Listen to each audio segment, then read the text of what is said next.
Hey guys, and welcome to my channel. Now today we're having a look at 5 reasons why you should consider your next car to be all electric.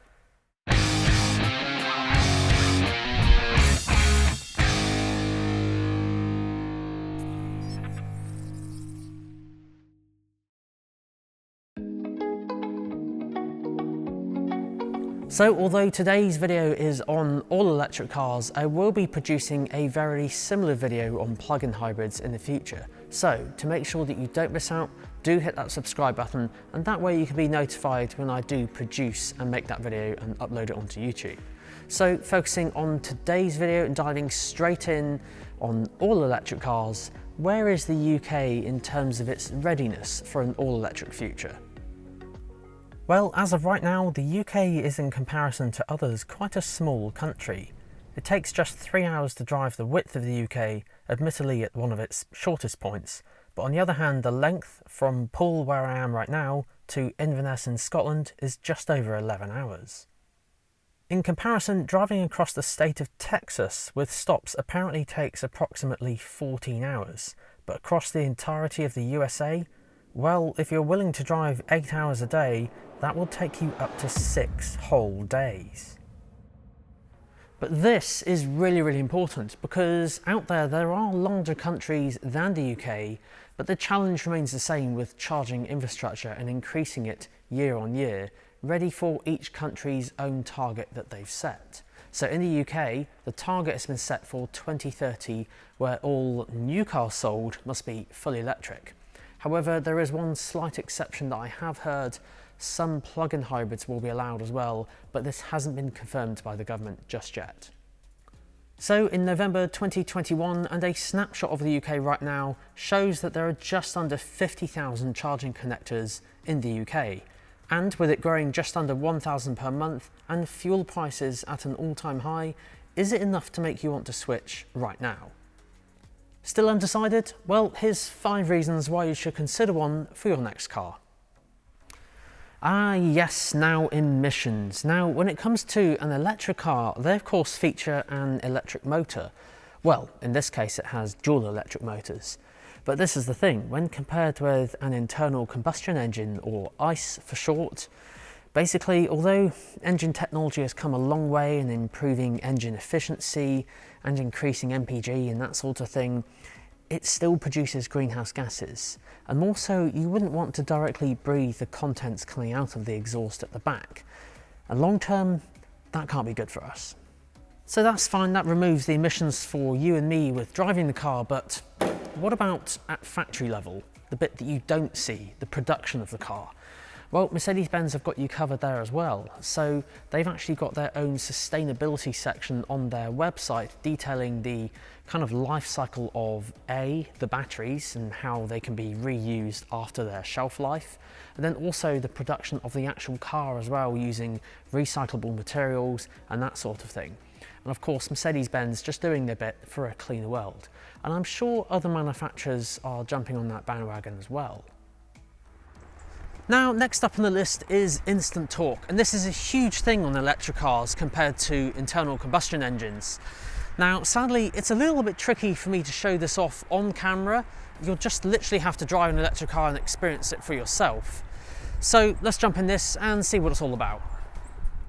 So when you drive petrol or diesel, if you look really closely at the specification of the car, and more importantly the revs, you'll actually find there's a small section in here where you have optimum power from that engine. But the thing is, on a car like this, in all electric, that just doesn't exist. Basically, instead of the small section, you've got maximum power across the whole range of it, which is insane.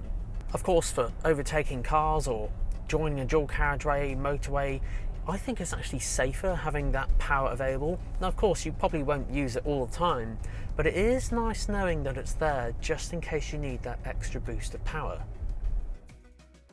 And well, if you don't believe me, have a look at this.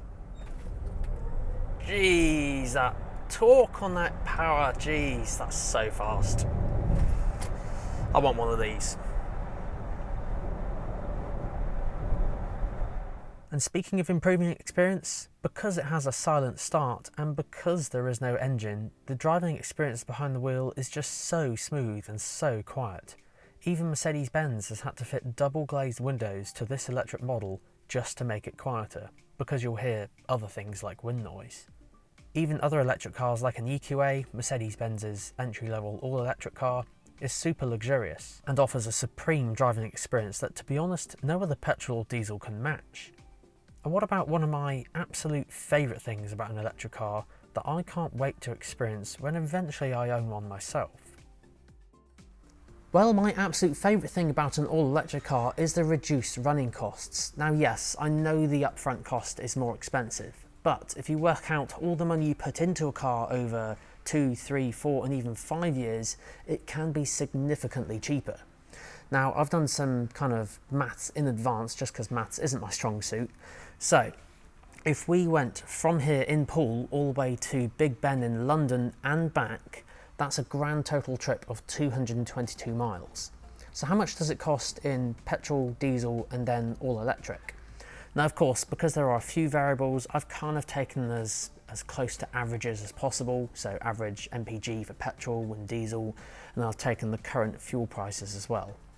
So, petrol at the moment is £1.38 per litre and diesel is £1.42 per litre. And electricity currently is 17 pence per kilowatt hour. However, it is actually on the rise at the moment. So just to kind of cover all bases and to be as fair as possible, I'm actually going to base today's thing on 25 pence per kilowatt hour, just, you know, for like worst case scenario. So how much does it cost on petrol, diesel and all electric? Well, if you did that journey in a petrol car and got 36 mpg, that would be £38.69. Do that in a diesel and got 43 mpg, that would be £33.33.